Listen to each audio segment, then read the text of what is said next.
धनतेरस रे एही भूल करंतु नाही नहेले आपण होई जिबे एकदम कांगाल। धनतेरस रे पूजा करबा समय रे एही पांचटी जिनिस प्रति दियंतु विशेष ध्यान। धनतेरस रो शुभ समय रे धनंतरी कुबेर देवतांकु पूजा करंतु। दीपावली निकटवर्ती एवं एहार ठीक पूर्वरु धनतेरस रो पर्व पालन करा जाए। प्रति वर्ष कार्तिक मासर कृष्ण पक्षर त्रयोदशी तिथि रे पडुथिबा धनतेरस रो एही पर्व अत्यंत शुभदायक अटे।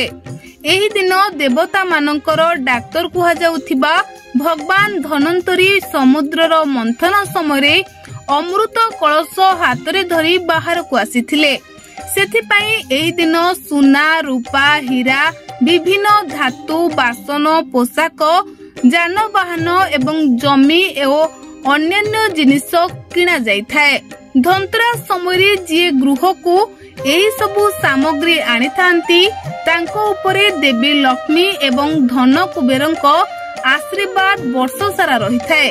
तेबे क्यों समय शुभ मुहूर्त रही आसंतु आज वीडियो रे आमे नजर पकाइबा।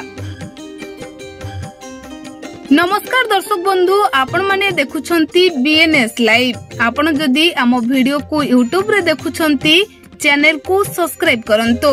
जदी फेसबुक रे देखुछंती तेबे फेसबुक पेज को लाइक एवं फॉलो करंतो। आउ वीडियोटी किपरि लागिला कमेंट माध्यम रे लिखि आमको निहाती जणांतो। तेबे पूजा पाठर प्रक्रिया जेमिति हेउना काहेकि किंतु एथिरे कोनोसी भूल हेबा उचित नुहे। विधि पूर्वक करा जाइथिबा उपासना बा पूजा द्वारा विशेष लाभ प्राप्ति होइथाए। तेणु धनतेरस रो पूजा समय एही जिनिस गुड़िक उपरे विशेष ध्यान दियंतो, जहा द्वारा आपणकर पूजा सुरुखुरुरे समाप्त हेबो एवं आपण चाहुथिबा लाभ पाइबे। एही पांचटी कार्य को सठिक भाबरे तुलांतो। प्रथमे सफाई कार्य करंतु। धनतेरस रो गोटे दिन पूर्वरु पूरा घर को भल भाबरे सफा करंतु, जहा फलरे धनतेरस दिन रे आपणको पूरा घर परिष्कार एवं परिच्छन्न रहिबो। भगवान धनंतरी को मध्य पूजा करबा को निश्चिंत हुंतु। सठिक लोक माने धनतेरस रे देवी लक्ष्मी एवं गणेश को पूजा करंती, किंतु भगवान धनंतरी को पूजा करबा को भूली जानती। एपरि परिस्थिति रे पूजा असंपूर्ण रही थाए। तेणु आपणको पूर्ण लाभ मिली न थाए। तेणु यहा को विशेष करी ध्यान रे रखंतु ओ केबे भी भूलंतु नहीं।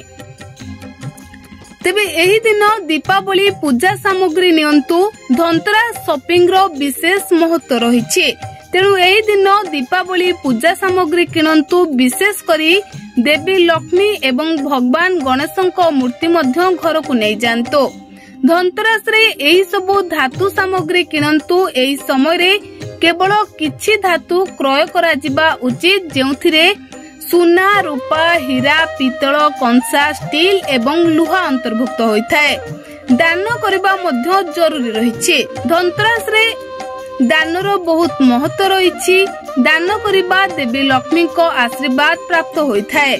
सुख समृद्धता एवं खुशीर लहरी घर को छुटी आसी थाए। तेणु एही दिन दान करबा को आदौ भूलंतु नहीं। शुभ समय रे पूजा करंतो। धनतेरस दिन माता लक्ष्मी एवं प्रभु कुबेरं को पूजा करा जाए।